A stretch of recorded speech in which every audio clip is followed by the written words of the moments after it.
교회는 그리스도인에게나 그 세상 사람들에게 유일한 희망이 되는 것이 바로 교회예요. 교회가 그만큼 우리에게 소중하거든요.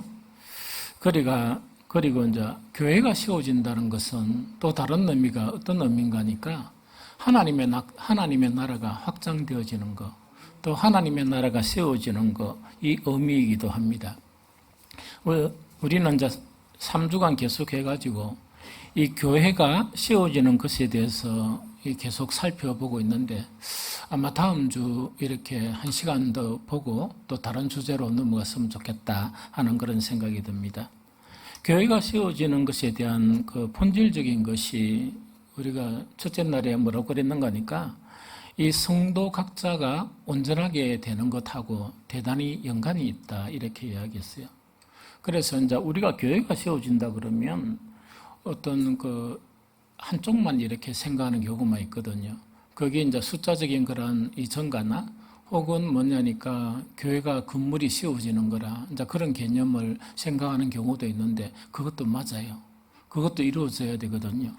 그런데 사실은 교회가 세워진다는 영적인 의미가 뭐냐니까 그 예수 그리스도의 그런 십자가 사건을 계기로 하나님은 뭐냐? 예수님을 그 교회 머리로 삼으셨습니다.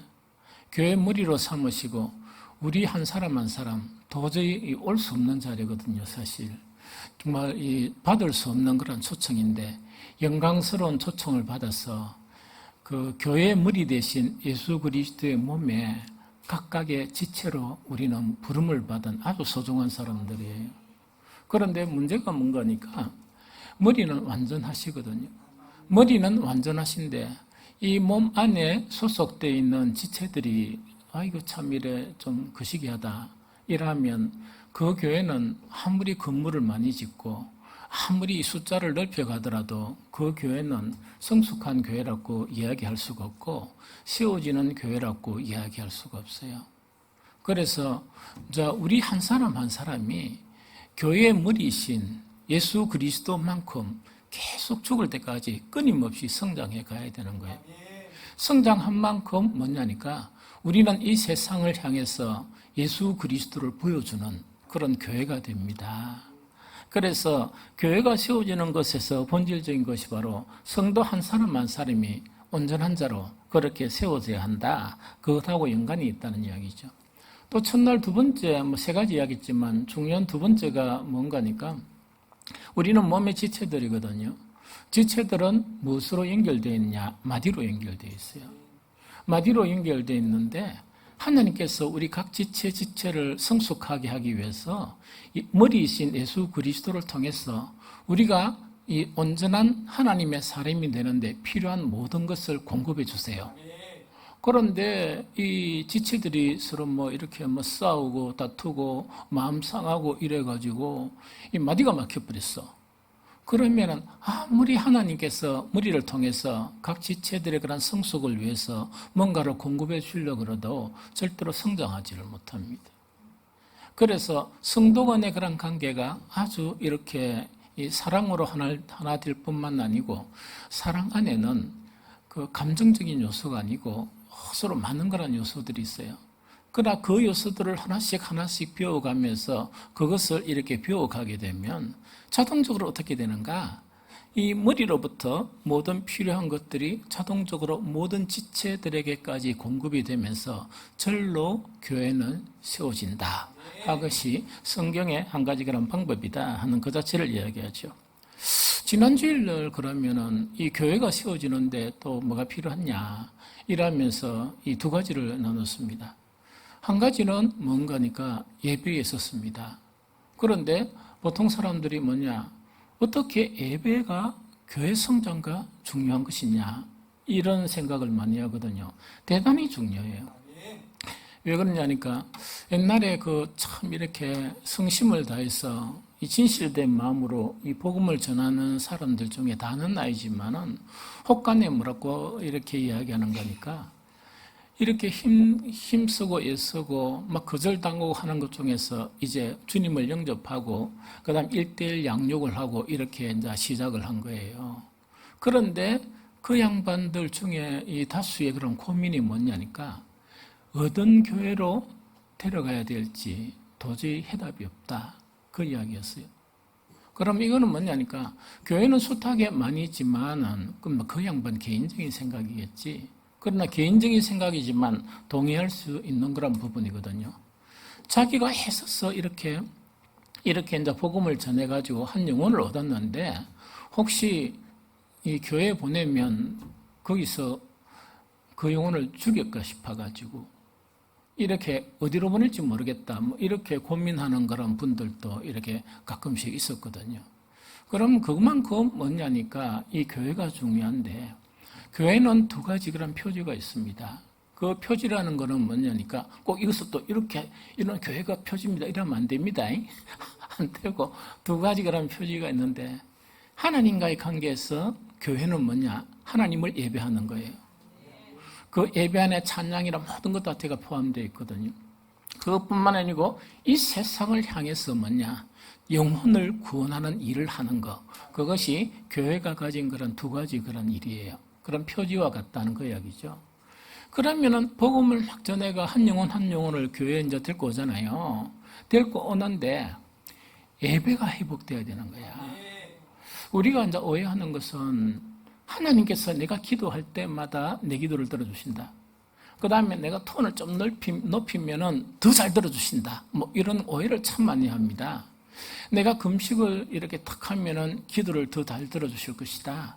금식을 좀 길게 하면 더 잘 들어주실 것이다. 이렇게 이제 오해하는데 그렇지 않아요. 하나님은 들으시는 기도를 들으시고 하나님은 뭐냐? 가인의 예배는 가인과 같이 받지 않으시고 아벨의 예배를 받으신 하나님이세요. 왜냐니까 하나님은 거룩하신 하나님이시기 때문에 함부로 아무 예배를 받으시지 않아요. 그러면 우리가 이제 예배가 회복되는 것이 왜 중요한 거니까 예배가 회복되는 것에 가장 중요한 것은 바로 뭐냐니까 하나님의 관심이 이 땅에 이 시간 예배 드리는 모든 그런 교회를 이렇게 쭉 이렇게 둘러보시는 거예요. 둘러보시는데 정말 내가 기뻐하고 내가 받아야 될 그 예배를 드리는 곳을 보게 되는 거예요. 그런 예배를 찾으시는 거예요. 이해가 됩니까? 그러면 예배에서 가장 성공적이다 하는 것은 뭐냐? 그 예배를 드리는데 하나님이 응답하시는 거예요. 하나님이 함께 하시는 거예요. 그 자체가 가장 성공적인 예배지. 우리끼리 뭡니까? 이야, 오늘만 너무 은혜스럽게 예배드렸다 이런 거 있죠? 그 아무 소용 없습니다. 그래서 저는 한 번씩 이래 옛날에 가다 보면 이 뭐냐, 오늘 설교 은혜 받았어요 하면 무슨 안 좋은 일이 있었는데 그거 맞았는가 봐. 이런 생각을 하는 거야. 참된 은혜는 제2의 회개가 일어나고 내가 거룩하게 변하고 내 모습을 하나님께서 하나님 앞에 발견하면서 변하려고 힘쓰고 애쓰는 그런 것이 있어야 되는데 그런 것도 없이 기분 좀 좋게 했다고 뭡니까? 오늘 너무 은혜스러웠어요. 그 다음에 좀 하기 싫은 일 좀 이렇게 설교했다고 뭔가 하니까 시큰둥하게 이랬으면 그건 안 되잖아. 그렇죠? 그래, 그런 거와 같다 하는 거야, 여기죠. 그래서 예배의 회복 자체는 뭐냐? 하나님이 받으시는 예배를 드려야 돼. 하나님이 기뻐하시는 예배를 드려야 돼. 그게 대단히 중요하거든요. 그런 예배를 통해서 주님께서 임재하시는 거야. 주님께서 이 자리에 임재하시는데 눈으로 보이지 않고 우리가 피부로 느끼지는 않지만은 뭐냐? 주님께서 임재하시면 반드시 나타나는 것은 뭐냐? 영광이 나타나요. 이 하나님의 영광이 그래 막 구름이 막 이래가지고 그래 나타나는 게 아니고 하나님의 임재로 말미암아 그 영광이 나타나 보니까 우리가 살아가는 게 세상의 영광을 쫓고 살거든. 신앙생활 하면서도 하나님 일을 한다고 이러는 사람들이 대체로 보면 뭐냐? 하나님 일을 안 하고 지 일을 한단 말이야. 그게 얼마나 속된 거야. 그런 속된 우리의 그런 삶 속에서 혹은 타락한 우리의 그런 신앙생활 속에서 하나님의 영광을 발견하니까 속되다는 것을 알게 되는 거예요. 그걸 버리는 거예요. 바울처럼 뭐냐? 정말 그 예배를 하나님의 영광을 보기 전에는 뭐냐? 이것이 나에게 가장 귀한 것이라고 우두잡고 있었지만은 그것을 손 놔버리는 거예요. 손 놔버리면서 그 영광을 쫓아 이렇게 나아가는 거라. 이해가 됩니까? 그러면은 전도를 막 열심히 해왔는데 누구를 만나나? 주님을 예배 시간에 만나게 되고 그 예배에 나타난 하나님의 영광을 보면서 이제 막 그 제갈 길 안 가고 더러운 그런 세상 그런 거 있죠. 인간적인 그런 더러운 그런 이기적이고 위선적인 그런 것을 버리게 되는 거예요. 그럼 얼마나 그 영혼이 주님을 닮아가는 그런 영혼이 되겠느냐 하는 그 이야기죠. 뿐만 아니에요. 우리는 하나님의 은총이 없으면 한순간도 살지 못하는 사람이라. 우리는 하나님께서 만약에 우리가 탁 이렇게 보면서 수도꼭지를 탁 잠가버리면 우리는 시체와 같아요. 나도 마찬가지야. 그래서 늘 두려운 것이 뭐냐? 혹시 하나님이 나에게 무관심하실까? 그러니까 뭘 해야 되겠어? 조심하고 하나님 눈치 보고 조심하고 또 막 이렇게 해야 되는 거예요. 그래서 하나님의 그런 은총이 없이는 한순간도 못 사는 우리들인데 주님이 임재하시니까 예배 가운데 그 임재하시면서 그냥 오시겠어요? 어떻게 왕도 탁 오면 선물을 가지고 와. 맞죠? 그럼 우리는 백성들은 뭐 먹을 게 없나 막 이란단 말이야. 그래야거든. 감히 정말 여호와 하나님, 성삼위의 하나님이 우리 예배에 임재하시면은 빈손으로 오시겠어요? 은총이야. 이 세상에 없는 그것들을 누리게 되는 거야. 우리가 예배를 온전하게 드리지 못하면 내가 받지 내만 못 받는 게 아니고 이 초신자들이 교회 와서 받아야 될 하나님의 은총을 못 받고 돌아가는 거야. 그래서 예배는 뭔가니까 우리의 하나님을 향한 의무입니다. 지속적으로 배워가고 완전한 예배 이 땅에 없어. 천상의 교회를 배워가면서 더욱더 온전하게 예배 드리고자 결단하고 다짐하고 이런 것이 우리의 그런 몸에 우리의 신앙에 배어 있어야 한다 하는 그 이야기죠. 뿐만 아니죠. 하나님의 구원이 임하는 거예요. 구원 자체는 뭔가니까 죽고 난 다음에 천국 가는 거 그것만 생각하지 말고 이 땅에 살면서도 여러 가지 맺혀 있는 거, 이 땅에 살면서 여러 가지 막혀 있는 거 하나님이 계신데 그거 안 풀어주겠습니까? 확 풀어주는 거예요. 이해가 됩니까? 그 다음에 주님의 그런 능력을 또한 경험해야 돼.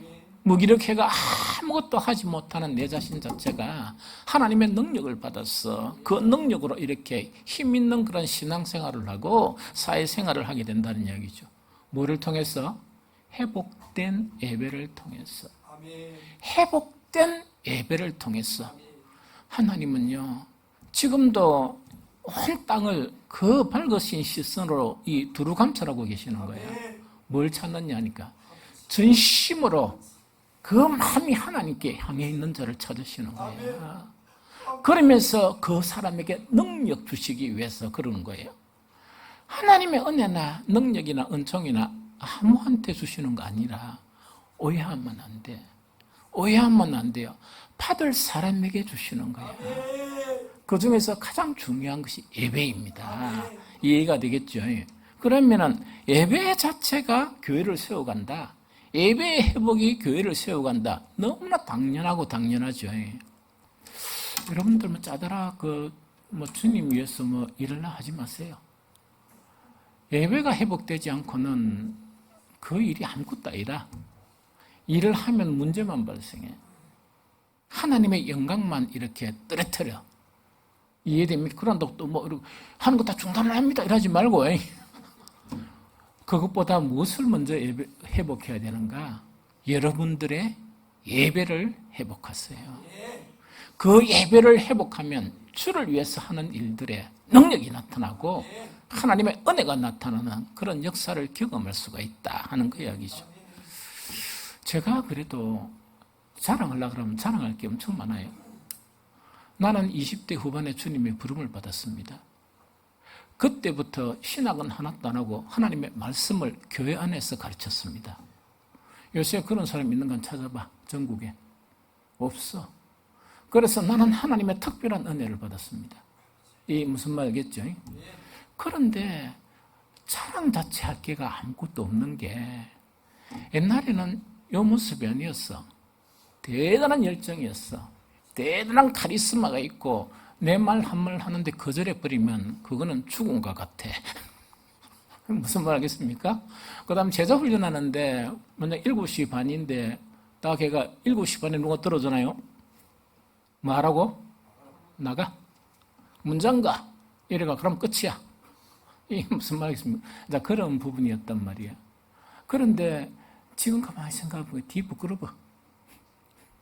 뒤 부끄럽고 지금 가만히 생각하는데 내 나름대로 열심히 했는데 뭔가니까 이 시행착오만 보이는 거예요. 그런데 하나님께서는 뭐냐? 나의 연약함과 그 시행착오를 통해서 하나님의 일을 하셨구나 하는 그 자체를 느끼다 보니까 하나님의 은혜가 너무 감사한 거야. 이해가 됩니까? 그래서 우리는 하나님과의 관계성이 회복이 돼야 돼. 그 중에서 가장 중요한 예배가 회복되지 아니하면 안 됩니다. 여러분들에서 우리가 가장 이 기득권을 가졌다. 전 세상에 대해서 내가 갖지 못할 기득권을 가졌고 가장 귀한 기득권을 가졌다는 것은 뭐냐? 예배를 참석할 수 있도록 허용을 받았다는 거예요. 그러나 허용받은 것하고 어떤 예배를 주님께 드리는 것하고는 천지차이입니다. 가인도 예배를 드렸습니다. 가인도 예배를 드렸거든요. 그러나 하나님은 외면하셨습니다. 그래서 이 예배란 것은 그만큼 중요하다 하는 그 이야기죠. 그래서 오늘은 이제 예배 말고 교회를 세워가려고 그러면 이제 우리가 직감적으로 모두가 다 아는 이 한 가지거든요. 그게 뭡니까? 전도하는 거, 그 이야기입니다.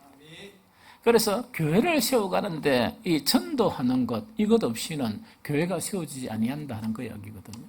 그래서 전도가 그런 부분이다.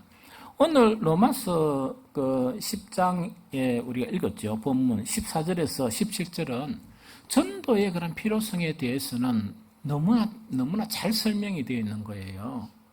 그래서 너무나 잘 설명이 되어 있는데 오늘 본문 14절, 15절을 다른 번역, 새 번역으로 제가 한번 읽어드릴게요. 그런데 사람들은 자기들이 믿은 적이 없는 분을 어떻게 부를 수 있습니까? 그럼 이거는 뭐냐니까 우리는 그래도 너무 이렇게 초청을 받아가 하나님을 아버지라 부르잖아. 하나님의 이름을 부르잖아. 예수 그리스도를 부르잖아요. 세상 사람들은 우리는 그 하나님과 예수님을 믿기 때문에 그 이름을 부르는 거야. 그런데 이 세상 사람들은 믿은 적이 없는데 어떻게 하나님의 이름을 부르겠어? 그거 지금 이야기거든요. 그래서 그런데 사람들은 자기들이 믿은 적이 없는 분을 어떻게 부르겠습니까? 그러면요, 그 이름을 부르도록 누구를 전하라? 하나님과 예수 그리스도를 전하라는 그 이야기겠죠. 또 들은 적이 없는 분을 어떻게 믿을 수 있겠습니까? 선포하는 사람이 없으면 어떻게 들을 수 있겠습니까? 나가서 예수 그리스도의 이름을 선포하고 천국을 선포하는 사람이 없는데 누가 들을 수 있겠느냐 하는 그걸 이야기하거든요. 보내심을 받지 않았는데 어떻게 선포할 수 있겠습니까? 이게 밖에 나가서 선포하는 사람이 있어야 되는데 아무도 안 하고 있단 말이야. 그럼 누가 그렇게 선포할 수 있겠습니까? 성경에 기록한 바 기쁜 소식을 전하는 이들의 발걸음이 얼마나 아름다웠냐 한 것과 같습니다 하는 그 이야기죠. 그래서 요 이제 14절부터 이 내용 자체, 특히 14절에 보면 그런즉 사람들은 자기들이 믿은 적이 없는 분을 어떻게 부르겠습니까? 요거는 어디에서 나왔느냐? 성경에 그런즉 혹은 그런데이라면 앞에 내용에 보면 해답이 다 나와 있습니다. 그러면 이거는 뭐하고 연결되는 거니까 로마서 10장 13절하고 연결됩니다. 세 번역으로 읽어봅니다. 시작. 주의 이름을 부르는 사람은 누구든지 구원을 얻을 것입니다. 한 번 더 시작. 주의 이름을 부르는 사람은 누구든지 구원을 얻을 것입니다. 요것하고 연결되는 거라. 그러면 이 세상 많은 사람들이 힘들 때나 어려울 때 누구의 이름을 불러야 돼? 정말 주 예수 그리스도의 이름을 불러야 되고 여호와 하나님의 이름을 이제 불러야 되는 거야. 그런 사람은 누구든지 구원을 얻는 거야. 그런데 하나님을 부르지 않고 예수님을 부르지 않고 딴짓한단 말이야. 지 방법대로 막 이렇게 해결하려고 하면은 계속 어려움을 더해가고 어려움에 더 빠지고 하는 그런 거다는 이야기죠. 그래서 주님의 이름을 부르는 사람은 누구든지 정말 구원을 얻을 수 있다는 그 이야기거든요. 그런데 문제는 뭐냐? 사람들이 자기들이 믿은 적이 없는 분을 어떻게 부를 수가 있느냐? 요거하고 연결되는 거예요.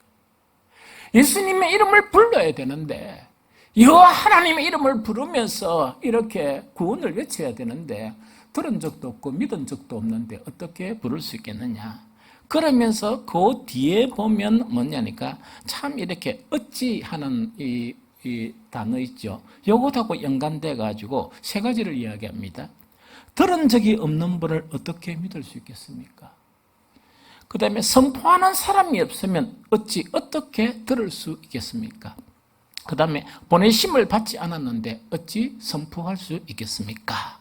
이거 자체가 뭐냐니까 전도의 당위성과 전도의 필요성을 이야기합니다. 그래서 전도 자체는 이거는 우리가 해야 되고 안 해야 되고 하는 그것이 아니고 교회의 표지 하나가 뭐냐? 하나님께 예배 드리는 거, 그거 하나라 그러면 교회의 다른 표지 하나는 뭔가니까 이 세상 사람들의 구원을 위해서 복음을 전하는 거, 그 두 가지다 하는 그 자체를 우리에게 이야기한다 하는 거 이야기죠. 그런데 제가 이 말씀을 오늘 전하면서 엄청 고통스러웠어요. 준비하면서 엄청 고통스러웠어요. 고통스러워가지고 계속 이렇게 하다가 나쁘고 하다가 나쁘고 이래가 온천천 갔다가 막 목욕탕 갔다가 막 이렇게 방황을 했었거든요. 이 방황을 했었거든요. 왜 그런가 하니까 지금 우리가 가지고 있는 전도의 현실 때문입니다. 전도의 현실이라는 것은 전도하는 사람이 너무나 없다.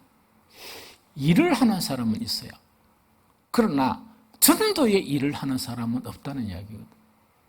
그런데 여러분들 숱한 이 일들보다 전도의 일을 능가하는 가치가 있겠습니까? 없겠습니까? 없습니다. 그런 가치 있는 일은 없습니다. 그 일은 지나고 나면 그뿐이에요. 지나고 나면 그뿐이라. 이해됩니까? 우리가 목요일 날도 이번에 국수회가 좀 많이 왔습니다. 이렇게 이야기 들었죠. 그러면 내 반응은 항상 시큰둥합니다. 그랬어요? 막 이렇게 만단 말입니다. 국수 100그릇들이나 1000그릇들이나 먹고 나면 끝입니다. 이해됩니까? 그 일들은 그대로 끝이라. 그런데 정말 그 전도, 만약에 국수하고 연관되어 가지고 뭐가 이루어지는 거니까 복음 전하는 일하고 연계가 되어야 됩니다. 그래야 살아있는 거야. 그게 이제 살아있는 거야. 그래서 내가 좀 정신을 다시 차려야 되겠다. 이제 다시금 힘을 이렇게 내가지고 뭔가 이렇게 그나마 이렇게 국수를 하겠습니다 하는데 기쁜 일이잖아. 그렇죠? 그 다음에 또 전도를 하겠습니다 하면 기쁜 일이잖아. 그런데 목사가 이제는 도와야겠다. 도와야겠다는 것이 뭐냐? 더욱더 전도가 되어지고 또 국수 먹는 것 자체가 복음의 그런 일이 되어지는 그것으로 연결해야 되겠다 하는 그 생각을 지금 하고 있는 거예요. 좀 이해됩니까?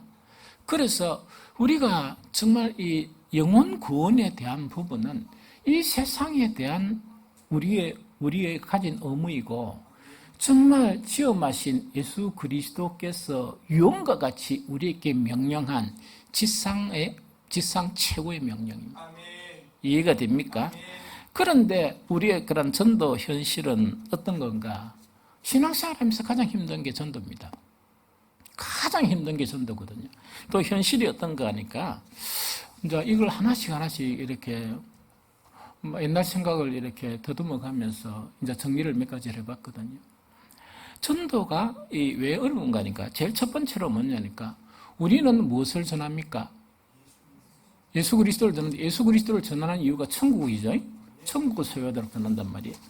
우리는 천국을 전하는데 사람들은 무엇을 원합니까?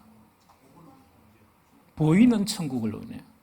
그러면은 우리는 보이지 않는 천국을 이렇게 전하는데 사람들은 뭐냐니까 지금 보이지 않는 거는 그 뒤에 있으니까 지금 내한테 필요한 그것 천국을 달라 이걸 원하는 거야.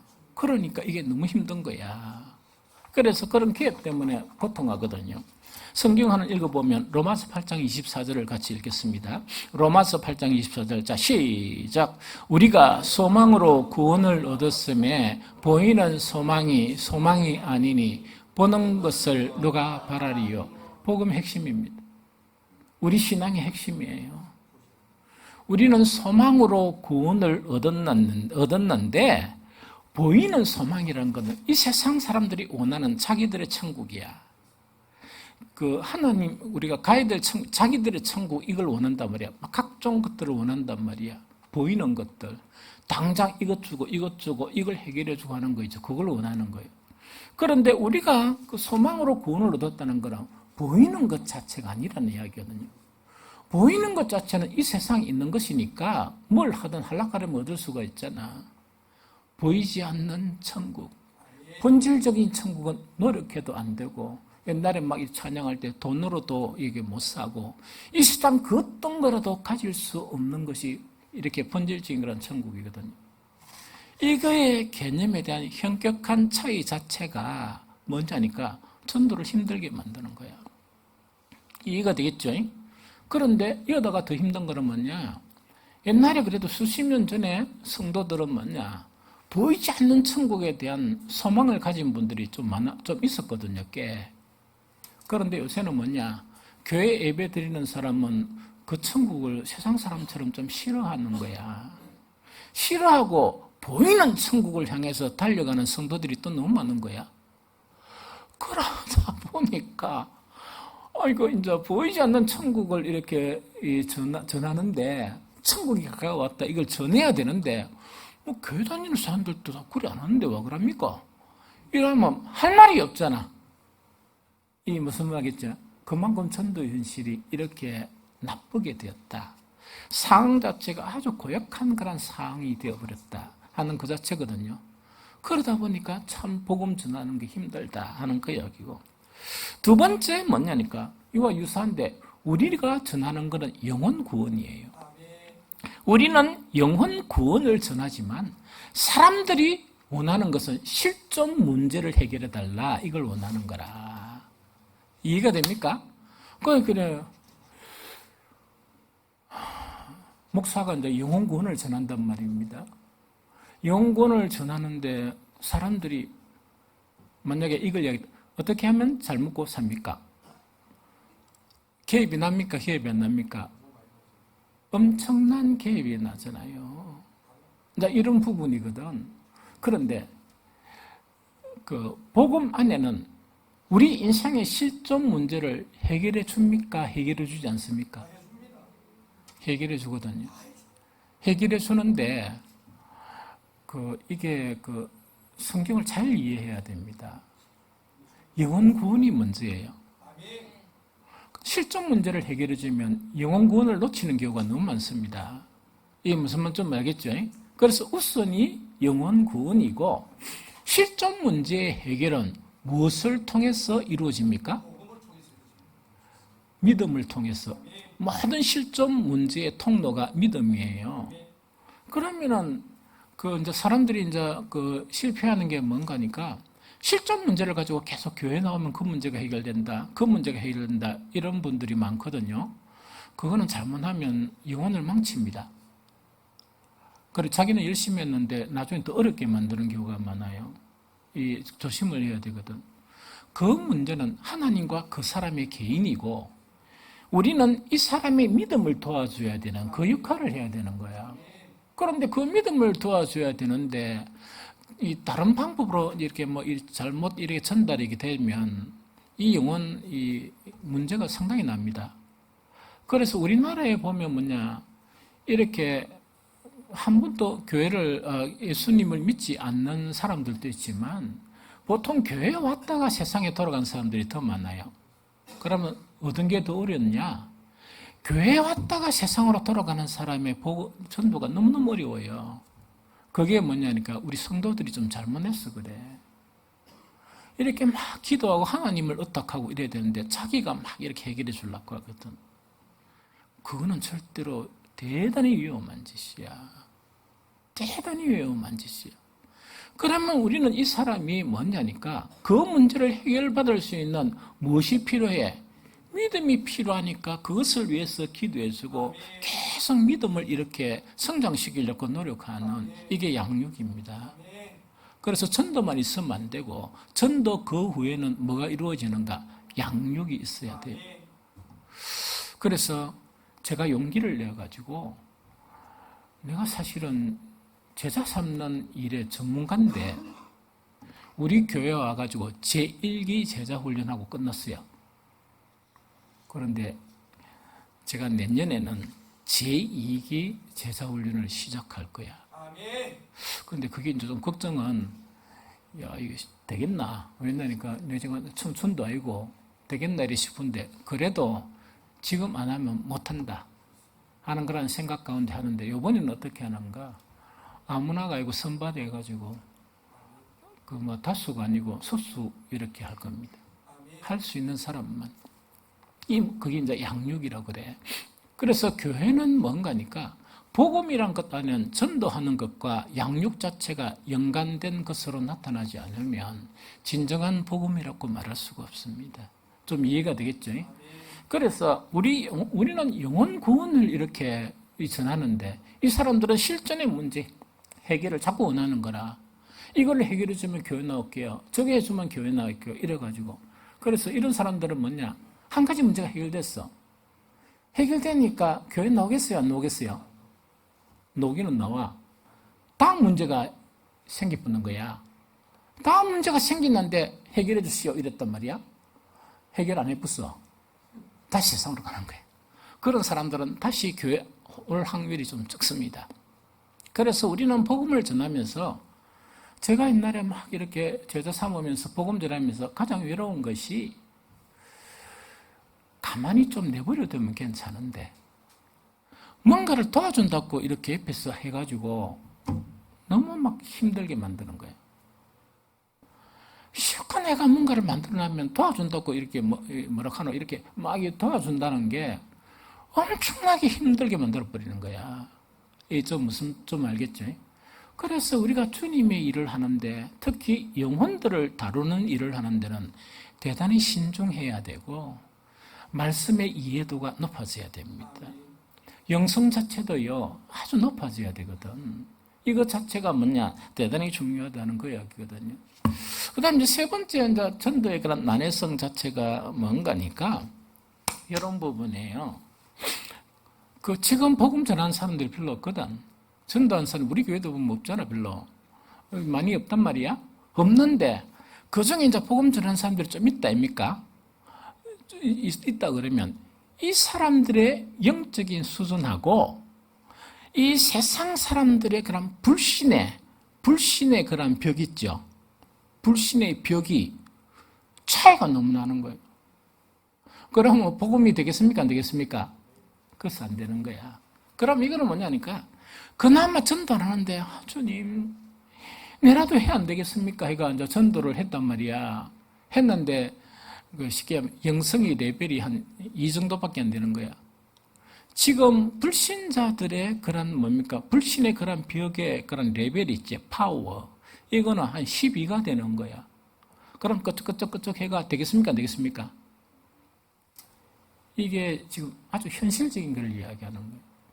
이거는 전도를 해본 사람이야만 알고 영혼을 양육해본 사람이야 이 벽을 느끼는 거예요. 이해가 됩니까? 그래서 이것이 지금 현실로 나타나고 있는 그런 부분이라는 이야기죠. 수년 전에 태국의 선교사님하고 이야기를 좀 했는데 사람 이름도 모르게 기억도 잘 안 나요.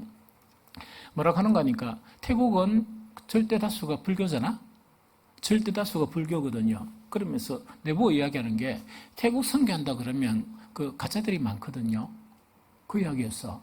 그래서 와카짠데요. 이러니까 태국 거기에서 중심에서 안 하고 국경 지역이죠. 그거 가서 한대. 그러면서 국경 지역이니까 발을 요 들이면 태국이고 요 들이면 뭐 라오스고 이런 거 있다 아닙니까? 그러니까 자기는 선교를 어디 산다? 태국 선교를 한다 이야기할 수가 있죠. 그래서 대부분 다 그거 삽니다. 중심에서 하는 사람 없습니다. 이야기라. 너무 재밌죠? 그래 떡 하는데 아주 이상한 현실을, 이상한 거를 이야기하는 거예요. 태국 중심에서 그래도 선교하는 선교사님들이 있다 그러면 전부 다 사찰이잖아. 그 사찰 문화고 이렇단 말이야. 옛날에 태국 떡가가 이제 쇼핑을 했는 거야. 쇼핑 떡에가 계산대가 어딘가 도저히 못 찾겠더라고. 우리 사무들이고. 그럼 가이드가 하나 떡 있어. 물어도 말도 안 해. 있어. 그래서 내가 이게 뭐 아는 것도 보니까 불경 딱 가지고 거요음 닦고 말을 안 하는 거야. 너무 열심히, 그 nen주는 눈으로 이래 한번 하고, 막 이래 하더라고. 그만큼 불교가 강한 나라라. 그런데 선교사님이 복음을 전하다가 필요한 게 엄청 많을 거 아닙니까? 도움을 청할 데 없어서 사찰의 스님한테 도움을 청했는 거야. 그런데 놀라운 것은 뭐냐? 엄청 많이 도와준대요. 고생 많다 하면서 막 도와주고 하는 거야. 그런데 대부분의 그런 스님들이 오늘 배타적이어야 되잖아. 우리는 다른 종교가 옆에서 싱거리면 배타적입니까? 배탄적이 아닙니까? 우리는 오지도 않은 그 이름 뭐라 하더라? 그것 때문에 출입금지가 막 붙여놨죠. 우리 교회 앞에 보니까 뭐 출입금지 있습니까? 나는 온나 얼마든지 와라. 나는 그런 생각이야. 왜냐니까 내게 뭐가 있어? 그게 난 드림이 있다 그러면 목회를 안 했지. 그래서 어떤 간에 이렇게 이제 다 같이 주고, 심지어는 뭐냐? 아무 행사 있습니까? 사찰도 빌려준대. 그런데 그 뒷이야기가 문제라. 그 스님들 자체가 뭐냐? 얼마든지 해보세요. 얼마든지 해보세요. 뭐라고? 안 됩니다. 그 이야기라. 얼마든지 해보세요. 안 됩니다. 그 이야기라. 그게 뭐냐? 자기들의 신앙에 대해서 너무나 확신을 하고 있는 거야. 그러니까 선교서를 보니까 이제 불쌍하게 보이니까, 아이고, 안 되는 거 한다 고생 많네요. 사찰 빌려줄게요. 이야기죠. 너무 재밌잖아. 그런데 오늘날 세상이 그것을 닮아가요. 요새 복음 전하는데 아무도 안 말깁니다. 비판하는 사람이 없어. 심지어 뭐냐, 교회는 안 오지만 할매들 자체가 그래 고생이 많지. 요새 교회 하면 그래 개고생이라면서 이런 거 있죠. 그래서 내가 한 번은 가줘야 되는데 뭐 이런 거 있죠. 이제 이런 이야기를 듣게 되는 거야. 그게 뭔가니까 복음 전하는 사람의 그런 영적인 수준이 너무 떨어지고 이 불신자들이 가지고 있는 부정적인 이 나쁜 파워 있죠. 이게 너무 강하다 보니까 얼마든지 전해라. 얼마든지 전해라. 그 다음에 그 중에 또 이제 억수로 도덕적이고 연민이 많은 사람은 아이고 고생이지 이런 거 있죠. 우리 목사님 한 분이 그 동네에서 복음을 계속 전하다가 도저히 안 돼가지고 어디로 갔느냐. 동네 거기에 보면 사거리 있다니까. 동네 전철역 있으면 요게 왜 그걸 택했느냐. 그게 뭔가 이렇게 딱 열으면 이거 치준대요. 그래서 그 앞에 해가서 계속 1인 찬양을 하고 있거든요.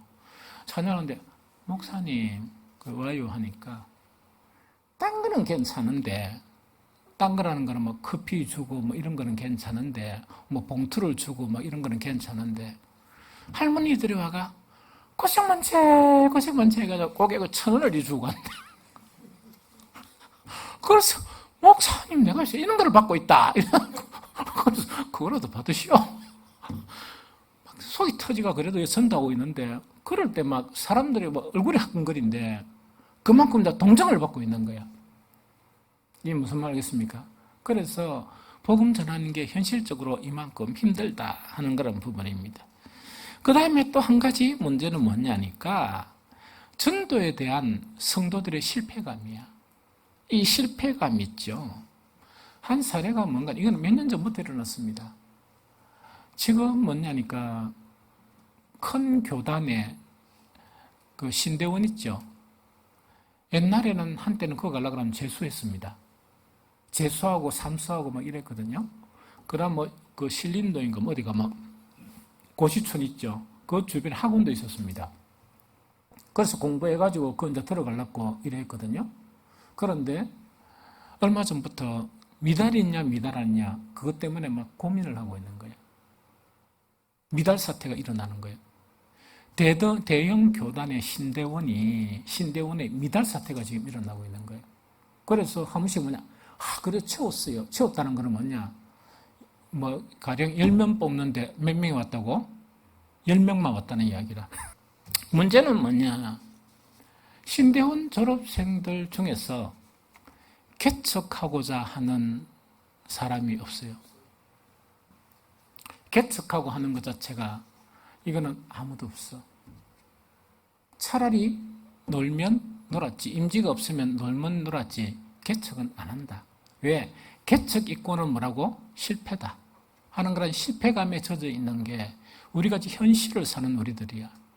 그런데 주의 종이 되기 위해서 그렇게 3년간 공부한 그런 사람들조차 그런 실패감을 벗어나지 못하는데, 성도들이야 어떻게 그 실패감이 중압감으로 우리에게 나타나지 않겠느냐 하는 그 이야기거든요. 마지막 5번째, 이거는 뭐냐니까, 선악과를 먹은 우리 인간의 불순종의 성향 때문에 그래요. 무슨 말인지 알겠죠? 그러면 이게 뭔가니까, 제가 계속 뭐 제자 훈련시키고 목회하고 이랬다 보니까 우리 신앙에서 그 가장 힘든 게 믿음을 가지는 거예요. 주님을 믿는 거 있죠. 이게 참 힘든 일이구나. 왜? 믿음이 없이도 교회는 나올 수가 있거든. 교회 활동도 할 수 있고. 그래서 내가 이걸 이제 깨닫고부터 뭐냐니까, 우리 주일날 예배 드리는 여러분들을 보면서 옛날에는 뭐냐니까, 안 그랬는데 요새는 좀 존중을 하는 거야, 다이처럼. 너무 존경스럽다 하는 그런 생각이 들어요. 그 다음에 정말 이런 부정적인 그런 상황 가운데 이렇게 하고 있다. 그 다음에 또 충격적인 거는 뭐냐니까, 우리 금요 기도에 있죠. 나는 강요를 안 하거든요. 왜냐니까 금요 기도는 가서 대단한 기도해야 되잖아. 특별한 사람들이 와야 되는데 주일학교생도 와요. 그래서 완전체가 다 참석해요. 한 번씩은. 그러니까 나는 이놈들이 자는가 생각 안 자고 깨가 있어. 깨가지고 예배에 참석하고 있는데 뭐 어떤 생각이 드는가 하니까, 옛날에 막 기도원에 가면 아줌마들이 하나는 얻고 하나는 걸리고 이리가 붙들려면 지고 있다 아닙니까? 은혜 받아갖고 오는 그런 분들이 있어요. 그러면서 늘 생각되는 거는, 자들은 반드시 복 받을 것이다. 쟤들은 반드시 복을 받을 것이다. 막 그런 생각을 계속하고 있는 거예요. 물론 그 위에 어떻게 되는가는 잘 모르겠지만. 그래서 정말 이 기도에도 이렇게 오는 걸 또 보니까 막 너무 감사하고, 너무 이제 감사하고 존경스러워. 그런데 문제는 뭐냐? 믿음은 있는데 믿음보다 더 어려운 게 뭐냐? 순종이라. 믿음보다 더 어려운 게 순종이다. 그래서 옛날에 이것 때문에 엄청 힘들었었어요. 믿는다고 하면서 어떻게 말씀에 순종을 안 하느냐? 해가 엄청 힘들었거든요. 정말 힘들고 힘들었는데 이제 알게 됐던 것은 뭐냐? 선악과의 그런 속성이 얼마나 깊이가 있고 얼마나 지독한가. 믿게 하는데도 정말 그 하는데도 엄청난 그런 것들이 있고 하나님 은혜가 있어야 되고, 믿고 난 다음에 말씀 자체를 순종하는 거 있죠. 이 단계는 더 어렵고 더 어렵구나 하는 것을 깨닫게 된 거예요. 그런데 문제가 뭐냐? 순종의 그런 영역이, 신앙의 영역이 많거든요. 그 영역 중에서 가장 힘든 영역이 뭐냐? 주님의 지상 명령에 순종하는 거예요. 전도하는 거예요. 전도하는 데 대한 순종이 가장 어렵고 가장 순종을 하기 어렵거든요. 그래서 주님께서 유언처럼 명령하신 지상 명령인데도 이걸 갖다가 이제 순종하는 것 자체가 힘듭니다. 그래서 이 5가지의 그 5가지 현상, 이것보다 더 많이 있습니다. 실제로 복음을 전하고 양육을 하고 하면 이것보다 더 숱한 문제들이 있거든요. 이 5가지 문제만 하더라도 뭐냐? 복음 전하는 것이, 실천으로 옮기는 것이 대단히 어렵고, 또 복음을 전하다 보면 오랫동안 복음을 전한다는 것은 대단히 어렵다 하는 그 결론이 이제 이렇게 도달하게 되는 것입니다. 좀 이해가 되죠? 이런 현실적인 문제가 큰 가운데서도 우리는 뭘 해야 되냐? 복음 전해야 됩니다. 복음 전해야 돼요. 이 복음 전해야 되거든요. 그래서 복음 전해야 될 이유 자체는 계속 이야기했죠. 이 교회의 그런 한 표지가 하나님을 예배함이라 그러면 이 하나님에 대한 의무야. 그런데 이 예배가 얼마나 중요한 거니까 하나님이 가장 싫어하시는 예배가 의미가 없는 예배예요. 변화가 없는 예배, 마음이 없는 예배, 그 다음에 그 형식적인 예배를 하나님은 가장 싫어하시죠. 그래서 그거를 깨부수고 정말 주님이 기뻐하시는 그 예배를 드리는 게 우리 사명이 되어야 돼요. 우리 빛과 소금교회 사명이 되어야 돼요. 두 번째는 뭐냐니까 영혼 구원이다, 그죠? 그래서 교회의 존재의 가치는 뭐냐? 하나님을 예배하는 것하고 복음을 전하는 것 없이는 교회라고 말할 수가 없고 교회의 그런 존재 가치를 인정할 수가 없는 부분입니다. 그래서 억지로라도 전도해야 됩니다. 억지로라도 전도하고 예배는 계속 이렇게 변화가 일어나야 돼요. 프로그램 변화가 일어나는 게 마음을 바꾸라는 얘기예요. 좀 이해가 됩니까? 그래서 이제 이 일을 해야 되는데 하나님이 이 세상 사람들에 대한 마음이 어떤가 그걸 우리가 알아볼 필요가 있습니다. 그거는 뭐냐니까 누가복음 15장에 보면 세 가지 비유를 통해서 예수님이 이것을 설명하시는 거야. 탕자의 비유도 있고 이런 드라크마 그 다음에 한 가지가 뭐냐니까 100마리 양 중에 잃어버린 한 마리 양 이렇게 비유하면서 이 비유는 어떤 비유인가니까 복음을 전하는데 정말 이 구원에 대한 하나님의 열망이 어떤 것이냐 그것 자체를 비유로 설명한 거예요. 그러면서 한 가지만 딱 살펴보면 누가복음 15장 4절 7절을 읽어봅니다. 자, 시작. 너희 중에 어떤 사람이 양 100마리가 있는데 그 중에 하나를 잃으면 99마리를 들에 두고 그 잃은 것에 찾아내기까지 찾아다니지 아니하겠느냐. 또 찾아낸 적 절거 어깨에 메고 집에 왔어 그 벗과 이웃을 불러 모으고 말하되 나와 함께 즐기자 나의 잃은 양을 찾아내었노라 하리라.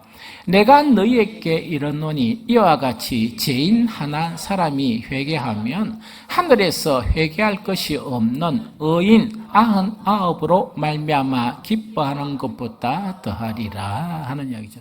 여기서 우리 아버지의 마음이 나오거든요. 우리 아버지의 마음이 나온다니까 이건 99마리 양이 있는 거야. 한 마리를 잃어버렸어요. 그런데 99마리를 내버려 두는 거예요.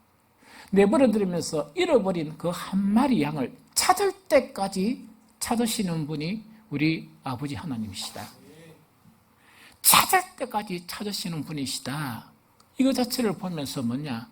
영혼 구원에 대한 하나님의 열망을 우리가 알 수 있는 거예요. 이해가 됩니까? 이것이 하나님의 마음이다 하는 그 자체를 이야기합니다. 그래서 정말 전도는 뭐냐니까 예수님께서 성천하시기 전에 마지막 유언을 남기듯이 우리에게 남기신 명령이 바로 복음을 전하라. 가장 중요하니까 그런 것을 이야기하거든요. 그 다음에 이 복음 전도의 일 있죠. 이게 이제 가치성을 알아야 되거든요. 이것이 얼마나 가치가 있느냐. 성경에 여러 군데가 있지만 세 군데만 읽어봅니다. 다니엘서 12장 3절. 시작. 지혜 있는 자는 궁창의 빛과 같이 빛날 것이요 많은 사람을 옳은 대로 돌아오게 한 자는 별과 같이 영원토록 빛나리라. 정말 우리가 이 땅에 잃어버린 영혼 있죠. 정말 그 한 명을 이렇게 데려오는 일이 이만큼 대단한 그런 일이다 하는 그거를 이야기합니다. 두 번째 데살로니가전서 2장 19절 같이 읽어봅니다. 데살로니가전서 2장 19절. 자, 시작. 우리의 소망이나 기쁨이나 자랑의 면류관이 무엇이냐? 그가 강림하실 때 우리 주 예수 앞에 너희가 아니냐? 바울이 이렇게 이야기하는 거예요. 바울이 이 세상에 살면서 옛날에는 율법으로 살았다가 이 예수님을 만나고 난 다음에 자기가 보배롭게 생각하던 모든 것이 배설물로 보이는 거예요. 다 나와버렸어요. 오직 이방 영혼 구원을 위해서 자기의 마지막 인생을 바치면서 순교를 하게 됩니다.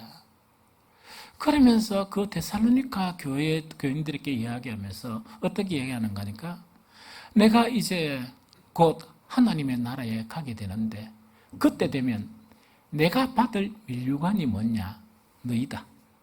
복음을 전해서 구원을 받은 너희가 나의 면류관이다. 이렇게 이야기합니다. 그런데 이건 대단하거든요. 대단하거든요.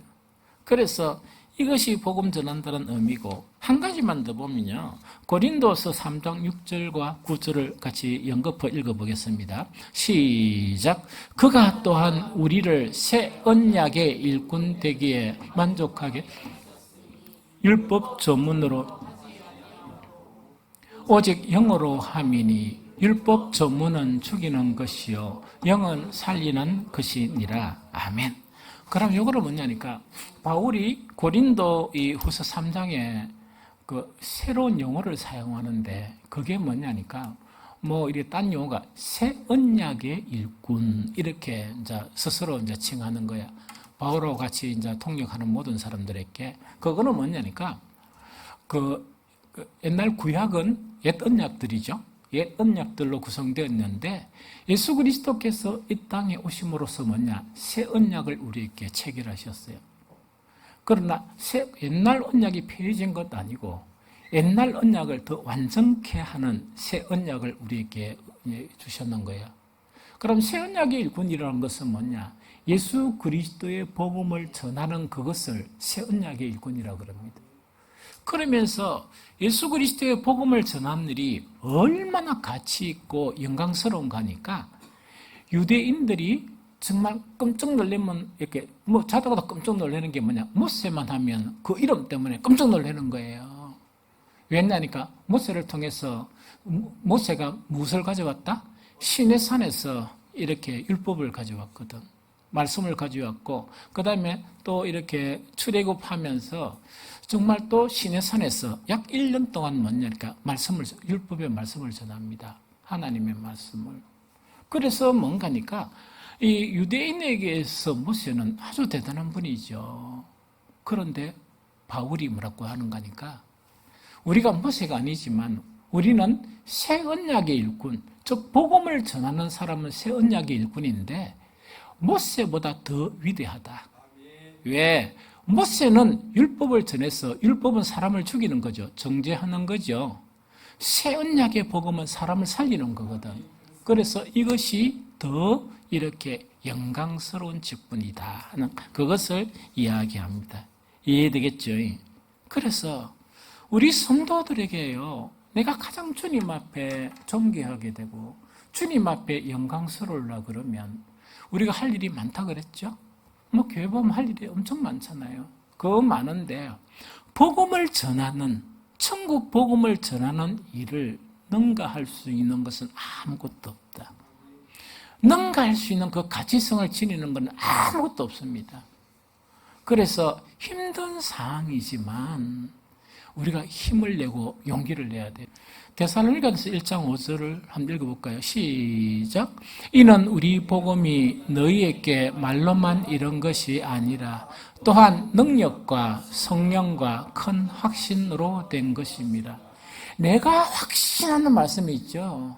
이 말씀이 나를 살리고 이 말씀대로 실현이 된다 하는 그 자체가 강하게 있으면 내가 전하는 말도 그렇게 강하게 역사하는가 봐. 우리 교회가 형식적으로 교회가 갖추어져 가는 거 너무 감사해요.